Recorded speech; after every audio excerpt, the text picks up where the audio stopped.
In a rather sad and run-down bar in the Welsh Valleys, there's a sign on the wall.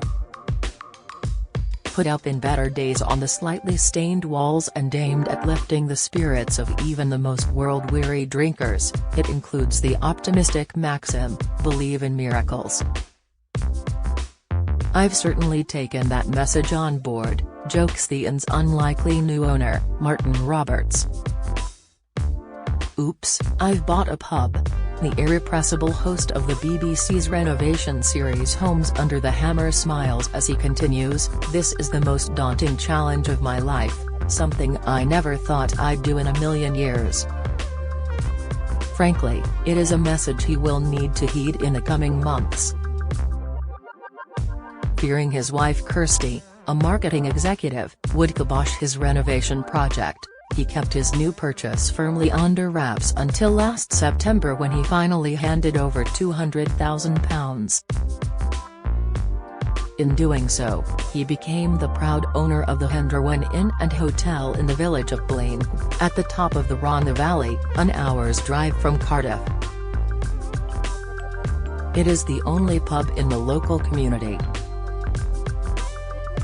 When she eventually found out, Kirsty required more than a little persuasion. "My head is still spinning right now," she admits from the comfort of the family home in Bath, where daughter Megan, 13, and son Scott, 16, go to school. "How are we going to turn this around? This scares me. It could become a money pit."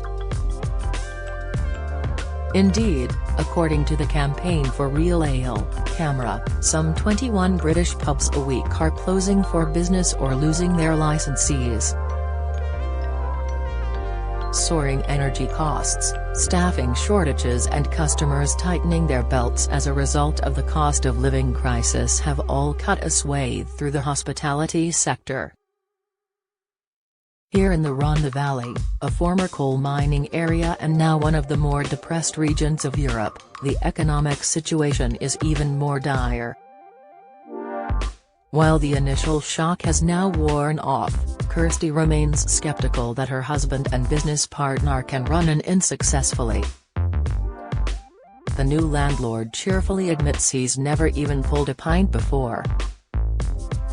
"Kirsty has visited the pub and come around a lot, but I'm in no doubt this is a gamble with a lot riding on it," continues Martin cheerfully. "However, I do relish a challenge, and when I follow my gut instinct it generally comes off." The previous owners closed the inn during lockdown and then decided to retire and sell up, so the building has been empty for several years. The revamp Martin plans will cost at least £500,000. Although there is no visible damp, surfaces are dusty, paint is peeling in places and the whole building is in desperate need of modernizing to bring it out of the 1970s and into the 2020s. But Martin, 59, who in fairness has made a career out of advising hopeful property owners, sees the potential of his new business. He also feels passionately about the importance of pubs as centers for local communities, something he has in common with groups across the country.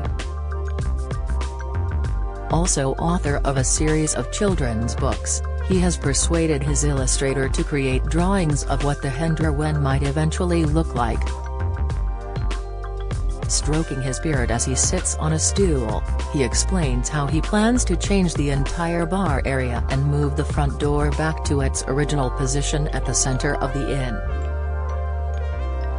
"I want to keep the style and grandness of the building, all the beautiful stonework, but I want the pub area to be fun and funky," he adds.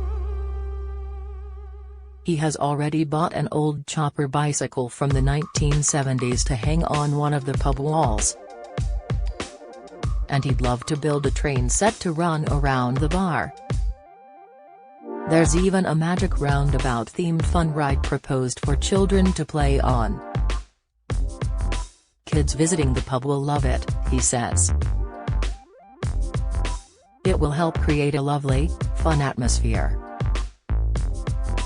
When I told my wife and kids about the magic roundabout ride, they thought I was mad. We want to have comfy sofas to make people feel at home. I think it will have a bistro feel with a buzzy atmosphere. Until its closure, the Henderwen had been an important part of the community for decades. I see owning it as being given a gift, and I want to give that gift back to the community. As well as TV presenting, Martin and his wife have a large portfolio of properties, mainly used as Airbnb rentals.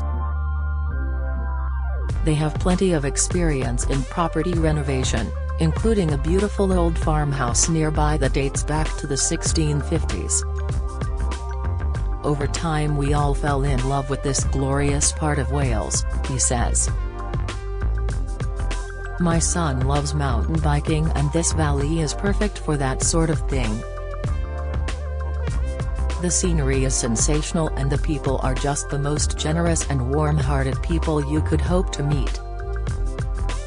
While staying up here, I heard about the hotel going up for sale and had to go and see it. Within a few minutes I could see the potential. I knew I had to have it and bring the pub back to life. The INN has 2 bar areas, at least one of which will be used for live bands and karaoke nights. As landlord, he is keen to make use of his music license as soon as possible. The 4 bedrooms upstairs are cozy but dated, and next to them is a function room which will be converted into 2 more bedrooms, one possibly a bridal suite.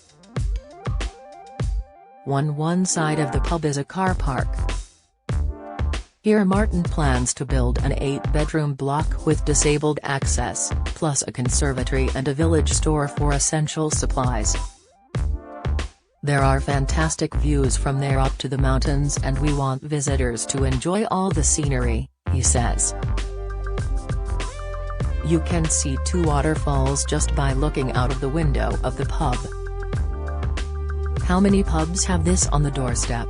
Although he grew up in Warrington, Cheshire, Martin has developed a close affinity to Wales. He recently discovered his great-great-great-grandfather was a sea captain Barn in North Wales who married a woman from Cardiff, so there is Welsh blood in his family if you go back far enough. In addition, many of the properties he features in his BBC show Homes Under the Hammer are in Wales. It's rather spooky how I am being drawn back to Wales at this time of my life, he adds. The programme celebrates its 20th anniversary in November, and I've actually spent a large part of my time presenting Welsh properties. It all seems to be fitting into place. He is determined to employ as many local people as possible to work at the inn and on the renovation project, which could take up to a year. His love of trains has also led him to become patron of a campaign to reopen a disused railway tunnel for cyclists and walkers, which has its entrance just 500 yards from Henderwen, as a gateway to the Brecon Beacons beyond. Built in 1885 by the Swansea Bay Railway, it was closed in 1970 because of concerns about damage in the tunnel roof. The campaigners are asking the government to spend £15 million on renovation, making it one of Europe's longest pedestrian tunnels, at just under 2 miles in length. With my illustrator, we have been working on a new logo of a dragon standing at the entrance to the tunnel, adds Martin. The Welsh dragon has been sleeping for decades, but it's time to let him out.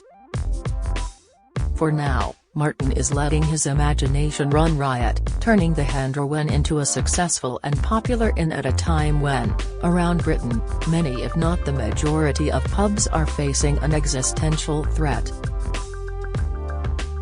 CAMRA chairman Nick Antona has said, "We risk losing more pubs which are at the heart of community life and play such a crucial role in bringing people together and tackling loneliness and social isolation." With the cost of doing business rocketing, energy costs sky high and customers tightening their belts, it is little wonder that hundreds of pubs across the country are closing for business or are standing empty. Martin agrees wholeheartedly. "We can't just watch all these pubs go to the wall," he insists. Pubs are the center of communities, places where people meet to love, laugh and cry together as a community. That spirit will always be there, but it needs supporting. "My job now is to give them a place which is warm, cozy and meets the modern standards people expect these days. They want to be entertained as well." Those who work with Martin say he's on a roll, relishing being a catalyst for change in an area still suffering from the closure of coal mines. If he needs a miracle to turn the hand-or-one around, then he certainly has the renovation experience, profile and energy to pull it off. But right now that "Believe in Miracles" sign on his wall couldn't be more apt.